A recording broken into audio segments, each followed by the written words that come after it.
how big of a deal this is, but we didn't start the Google Hangout until just now. So there's no video of that first whole open.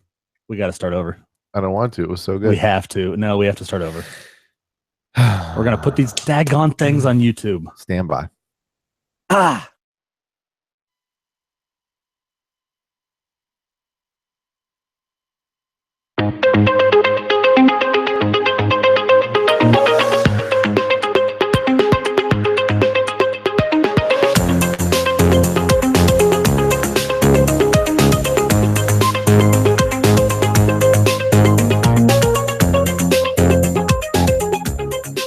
Hi.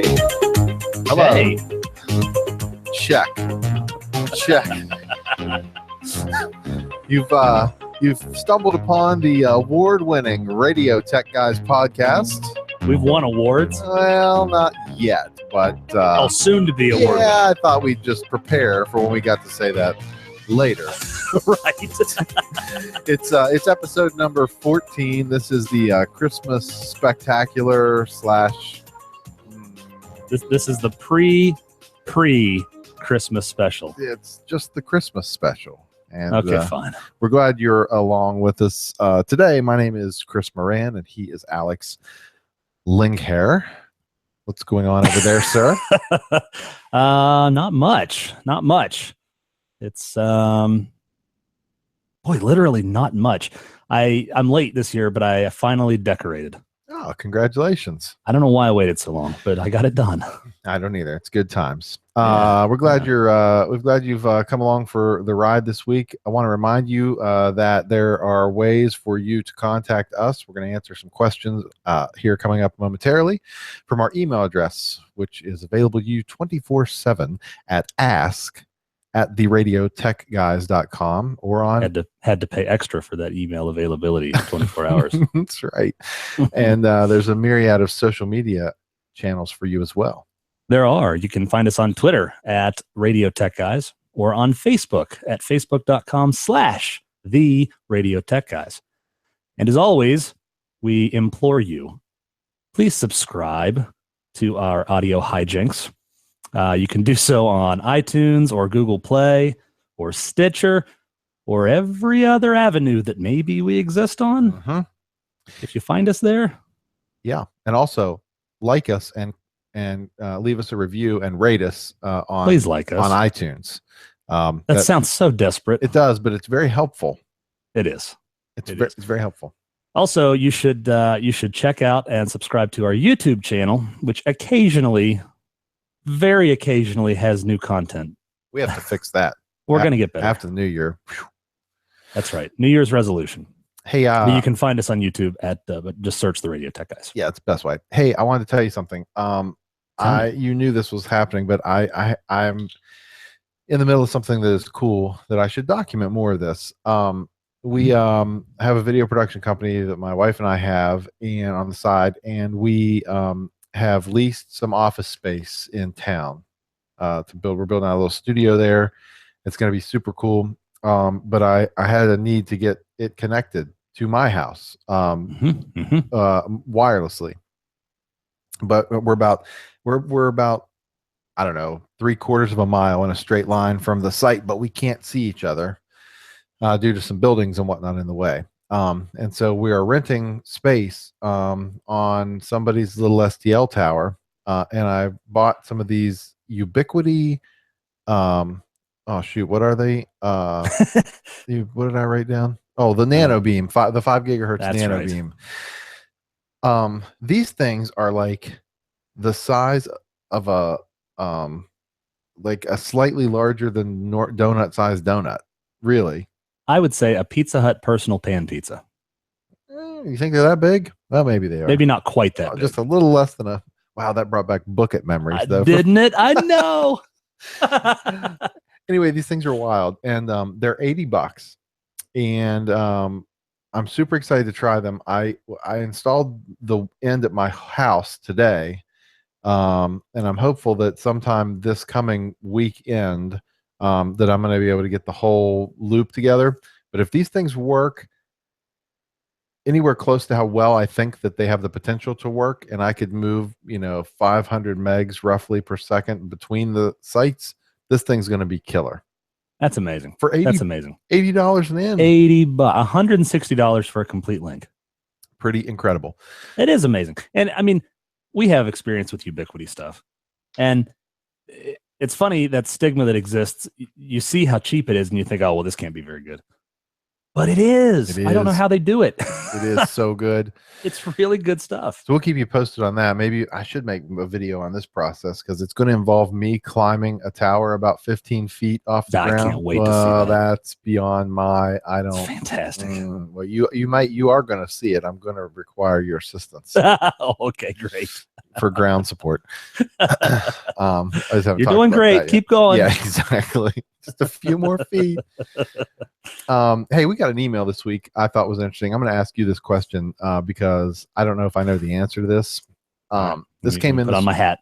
Okay, this came in this week on our email address at ask@theradiotechguys.com. This is from Walter, who says, I've been loving your podcast. So glad to have another option to listen to as I drive all over the state fixing stuff. Thanks, Walter. Yeah, thank you. So my experience here is a little old, so take it with some salt. But I used to do exactly what you were talking about in your podcast episode about combining the Axia network and the corporate network. Granted, that was back when I was using HP switches, back when those were still Axia certified. Oh, the good old days. Yeah, I wonder if those were the 100 VG series switches, or if those might have been before Axia even existed. Those things used a special, you had to use special HP network cards with those VG switches. Yeah, I can't imagine. It was after that. Had to be. It had to have been. Anyway, HP switches. So that shows how old this is. But whenever there was a loop in the network, and we're on a university campus, so there were lots of loops on the network, switch CPU utilization would peg, and the Axia network would suffer, resulting in significant on-air disruption. So I'm curious, how would your Cisco setup handle a similar problem if somebody over in sales accidentally plugged a cable in wrong and created a network loop? Alex, how would that happen? What would happen? Well, first, Walter, I want to give you kudos for identifying that it would be the sales department who would do that. Very good. That's a really that's a really good question, and it's interesting. It's something we've never actually considered, but I can tell you that in the Cisco environment, and honestly, HP probably does this now. I don't know, but in the Cisco environment, they are smart enough. The switches are smart enough to identify a loop, and it will air disable one or maybe both of those ports to prevent that sort of problem. I see. And I have a theory. Okay. I think in the case where, like, if a salesperson, so you would also have to create a loop within your own VLAN. So, like, if you had two ports and one was an Axia VLAN port and one was a sales VLAN port, and you plug those together, nothing would happen, I don't think. Or would it? Or would it flood? Would it recognize that as a loop, or would it completely like melt things down? That might melt things down with broadcast traffic. I don't know. I'm not going to pretend to know the answer to that because I don't. Well, but if it's on the same switch, I don't know. My theory is that it would still identify that traffic as internal. Well, in any case, physically, that would be very difficult of a scenario to happen because we don't have Axia ports laying out open, and typically we don't have ports that aren't used enabled anyway on these switches. They're typically ports are disabled when the ports aren't in use, which I encourage. Yeah, I encourage for two reasons: one, to prevent this, but two, it's a security thing. You just, even if you have a secure building, it's still a good idea not to have open ports around. It takes a couple seconds to close them and open them. It's worth it. And like Chris said, we also don't pre-VLAN tag any of our ports. By default, they're all sort of on our business network if they're open. But then to make them an Axia port or any other VLAN, we have to physically do that at the time we want to use it. So this is the what we've labeled. Thanks, Walter. Thanks, Walter. That was a good question and interesting to see that that was being done. I mean, we look at this stuff and think, wow, this is groundbreaking. Well, right. Yeah. But Walter was doing it back in the HP days. So I should also point out I didn't even know that Axia ever supported HP. That's before my time in this industry. yep, that's very cool. Good history. Yeah. Well, since we've deemed this the Christmas spectacular, we just that was just something we wanted to talk about. There are a couple Christmas things that we've been directly or indirectly involved in going on at our company that we thought were kind of interesting. In fact, we'll make on the website at theradiotechguys.com where you can find this episode and other great content. There'll be a photo or two in the post where we launched this episode. Our Charleston, West Virginia cluster of 7 radio stations. It's kind of funny. There's a large, for us, mall in downtown Charleston. It's 2 stories, and it's 3 stories, I guess, if you count the food court. But it's a pretty happening place, Yeah. especially around Christmas time. And there was formerly a Radio Shack in that mall. You all remember those Radio remember? Shacks? Like many, remember when they were useful? You could pick up all your favorite adapters on a moment's notice. But like many of your malls, Radio Shack is no longer there. But there was a storefront available, and they worked out a deal. The sales folks worked out a deal with the mall, and we got Radio Shack's old storefront and converted it to a studio. And from Thanksgiving until Christmas, every day, every shift, at least one of our stations is broadcasting live from the mall. And what we weren't, Alex and I were not directly involved in the setup here. We gave some advice and some configuration assistance to some of our engineering staff down there. But they set up a really killer. Looks nice. It looks so awesome. They set up this studio space there, utilizing the furniture that was left behind at Radio Shack. Put an Axia console in, which is really funny because I didn't know that when I first saw the pictures. And I commented, "Oh, look how nice that furniture is." I thought it was furniture that we had purchased for another studio. So kudos, Radio Shack. Your furniture makes great studio furniture. Yep, and it looks fantastic. We dropped a little Axia console in for them down there. We didn't buy it for this, so just hold on. But we had it already to use somewhere else that wasn't quite ready to be used. So they're using Axia there. They're remote. They're VNC'd in with a VPN connection. So that they can see and control their wide orbit automation systems from the mall. And they're just getting their audio back there on a Telos Zephyr ISDN unit. But in any case, they're doing shows there every day part of every day between Thanksgiving and Christmas. Also in the studio, I think it's really cool. Off to the side of where the set is, they set up some just like living room type setups where mall shoppers are just coming in and hanging out with the on-air talent, and it's a pretty cool deal going on in the Charleston Town Center Mall for our stations. That is very cool. And we always want to try to get exposure with our stations and our remotes. That's a really cool way to just have your talent there doing what they normally do.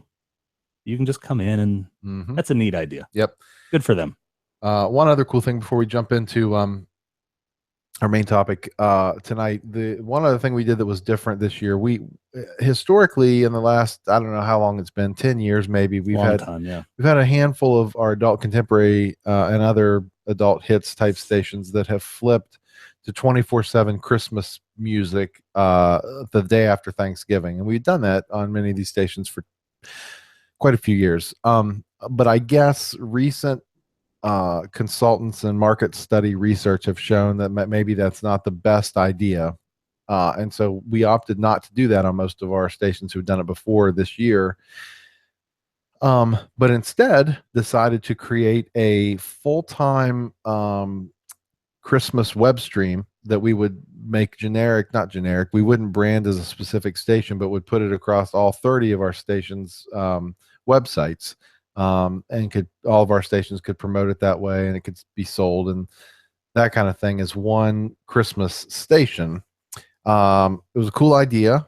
We had some technical challenges to execute it, but I have to give a shout out to the wide orbit streaming folks who already had a sales package in place for this very reason, for these temporary streams that was extremely affordable and includes everything we needed for sound exchange, royalty payments, the reporting that would be required there, and also like a fairly default player and that kind of thing. It was a pretty easy setup. But for us, again, we were in the situation where we had extra wide orbit automation license for a station. And so what we did was just we built up a wide orbit automation system on a computer with an Audio Science Livewire card in it. Got in fact, we named the station Xmas-IP is the name of this. That's the call letters of this station. Put it online, and created. We had a programmer creating a playlist for it and whatever, and then we just summed those wide orbit play lines together, ran it through a channel of an Omnia 8X processor, and then live wired it back into the automation computer, where we also installed the wide orbit streaming software. So one box served as our playout machine and our streamer, and it was really relatively easy to set up. Wide orbit remote, the streaming setup. I haven't got any numbers yet. I should have asked for some of those before this week so we could see, but I've listened to it some here, and it sounds really, really good. It's been working very well, and I've heard all of our stations promoted. I think it was a great idea. Yeah, that's a cool move. And speaking of that, now that Wide Orbit has a streaming platform, I wonder if they'll ever build that into their automation software. Hint, hint. Yeah, good question. Could it be combined? Possibly. I mean, that's kind of what we're doing. Yep. Okay. Interesting. Well, okay. So along the same Christmas lines, we asked for it last week and didn't get much response. But next week we are absolutely going to be talking about great Christmas gift ideas for your radio engineer buddies. That's right. And also some funny stuff there too. If you have any suggestions, please email those to ask@theradiotechguys.com, and we'd love to hear your suggestions. Please, that'll be fun. What should I do? Coming up on Christmas time, Alex, and I want to get away from the office. I love our segues. They're so great. Bad. I want to get away from the office, but I need to make sure I know what's going on in case things are blowing up. Is there anything that can help me do that? Well, Chris, you're in luck. This holiday season. No, that was too dramatic. I can't go down that. So we're going to talk briefly about effective ways to monitor your networks, your bandwidth, and also devices out at transmitter sites and in the studio and whatnot. Most, if not all of you, are probably familiar with SNMP, which is a protocol that it's actually bidirectional. You can both read and write to devices, network devices. By the way, that stands for Simple Network Management Protocol. Did you hear me Google that real fast while I was talking? I did not, but I believe that you did that. So SNMP, like I said, it is two directional. Typically, we just use it in the read configuration. We just want to read from the devices. We don't necessarily want to control anything. We just want information back from them or telemetry. Chris and I, we've told you before, we share an office, and we've had in the past, it's funny, we always set up these beautiful network monitoring monitors. We'll put up, like, we've done it in several different ways. We've put TVs up before. We've put up several computer monitors and spanned the image across them. Those always seem to go away because somebody needs a monitor. Oh, well. We always set up these really nice stations, and we run some software from SolarWind. And oh boy, this is terrible. I didn't prepare. I'm forgetting what the name of the software is now. Which one? SolarWind? The SNMP. I think it's the Network Bandwidth Monitor. Yeah, I think so. SolarWinds makes it. Yeah. Yeah, the Network free. Bandwidth Monitor. It is completely free. It has one major the bandwidth monitor, performance monitor, bandwidth monitor. Okay, that's right. Yeah. It has, the one thing that's a pain though is when they go offline, or when one of them goes offline and they all disappear, you lose all your stuff or whatever. So let me explain what this is. What's that? No, go ahead. Sorry. Yeah, it does that, and it's a huge pain.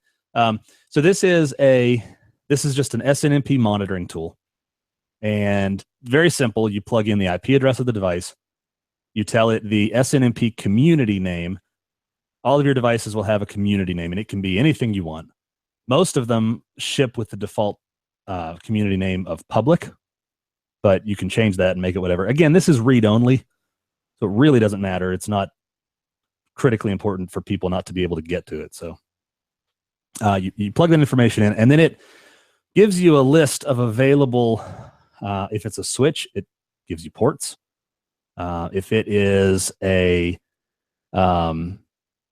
Router. any kind of a router would be ports too. I'm trying to think.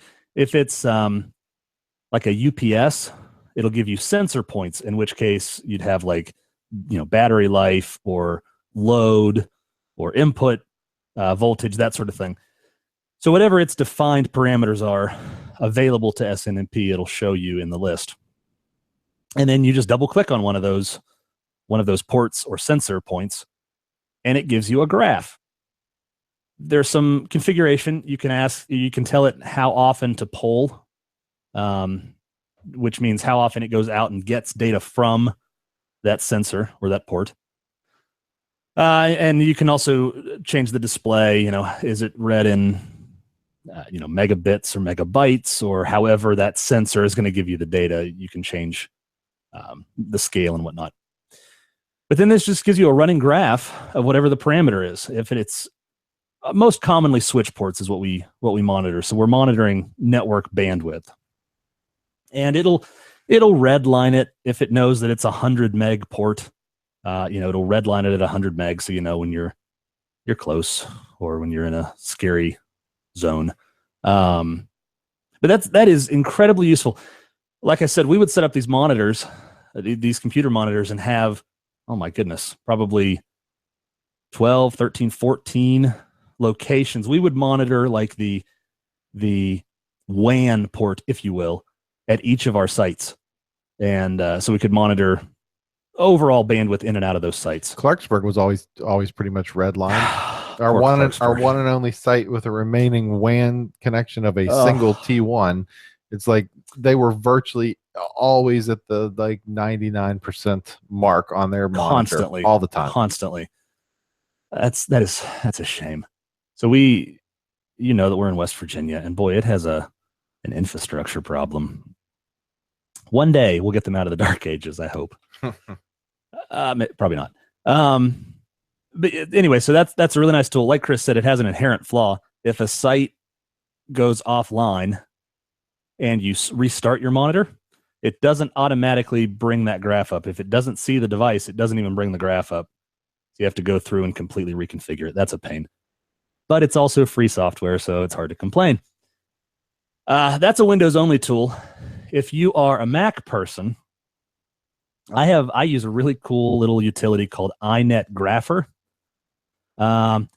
It was a handful of dollars. I don't know, it was $3 or $4. But it's really neat. Exactly the same idea. You put an IP address, community string, gives you a list of ports or sensors, and you get the same sort of graph. But again, that's for Mac. It looks a little nicer because it's for Mac. It's a Mac. Of course it does. Of course it looks nicer. However, lately it's riddled with errors thanks to OS Sierra. So we'll get that fixed eventually. But that is a really effective way.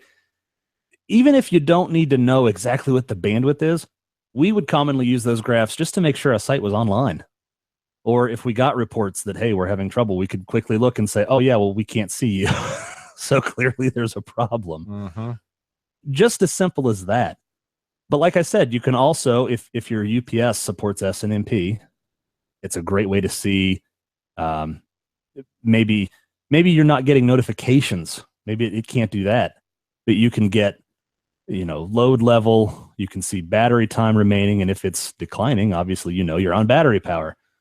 A whole host of devices. There are temperature devices and things of that nature that will use SNMP protocols. We use really just about all the devices we use, but in particular, we have some Cambium 11 gigahertz radios, and their modems, so to speak, support SNMP, and we can see.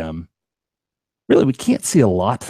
I was kind of disappointed by that, but you can see basically link loss. It's either 100 or 0. So if the link's there, it's 100.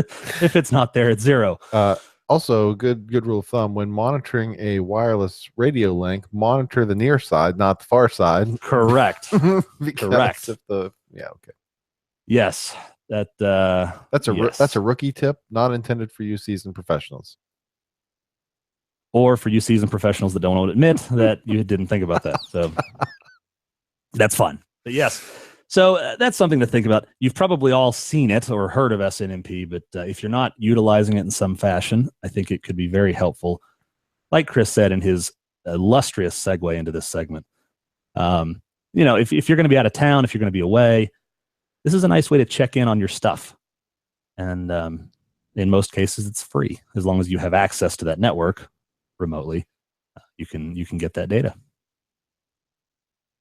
Sorry, you're yawning. Sorry about that. No, it's fine. I'm not yawning. It's been all the painting that I did today and hanging of wireless devices and terminating frickin' Cat 5e connectors. I don't know that there's much worse than painting. Oh, dude. So, side note, sorry. So we have a very big room to paint. It's like, I saw those pictures. 70 feet long. And so there's 2 walls that are like 70 feet long and 12 feet high. So you can figure that sucks a lot. Two coats required. So when my wife went to pick up some stuff for my dad, his ladder and some other things that we needed, we were saying we're getting ready to go paint and blah, blah, blah. And my dad said, here, I'm going to give you this. I have a tray for one of these extra wide rollers. And we're like, what's an extra wide roller? And he's like, yeah, you should just go to Ace Hardware or Lowe's or something. So we went to Ace Hardware. My wife did. So we got these 18-inch rollers.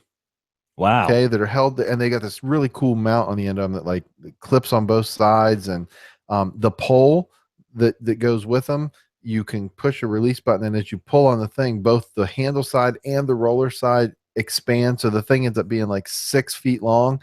Wow. And you can just knock out a wall like it's nobody's business with the size of this roller. That would make it slightly less bad. It did. It went so fast. But here's the thing. That whole set of things. So you got to get the roller, and then you got to get the head for the roller, but it doesn't come with the rod. So you have to get the expanding, the rod. We were like $85 into this paint setup. Yeah. In addition to the 10 gallons at $25 a gallon or whatever we paid for it. So we're like, $400 in paint. Sure. That's going to go on the walls. White paint. It's a double-edged sword. It's brutal, but it's going to be nice when it's done. Anyway, that's all. So yeah, that's why I'm yawning. We can tie all that back into there is some paint on your towers. Oh, then okay. There we go. See? Nicely done. Yep. So SNMP is great. A lot of you are probably already doing the things like being able to remotely monitor some transmitters and exciters that are that way. Transmitter readings, Burke, a lot of them have remotable things. What else could we say if you don't already have the gear? There's really not a whole lot. It's also interesting that you mentioned Burke, because Burke actually utilizes SNMP to give you its monitoring. So yes, I saw an article in a tech mag, and I meant to flag it about, was it Intercom? It was some big company their engineers had crafted some really nice remote panels using a Burke remote control unit for their clusters. Really well laid out with like station logos and just very, very sharp. Yeah, I saw that same thing. That is gorgeous. Yeah, it's very nice. All right, I'm out of content officially. I think I am too. Let me just encourage people again. Send us gift ideas for engineer friends or things that you want. I think that'll be a fun episode. We'll talk about nifty gadgets and silly stuff, and it'll be great. Oh, there's the music. The music has been queued, so you can do that at ask@theradiotechguys.com. Also, your show suggestions, topic suggestions, Subscribe. Criticism. Yeah, if you have to. Otherwise, we'll see you all next week. See you then.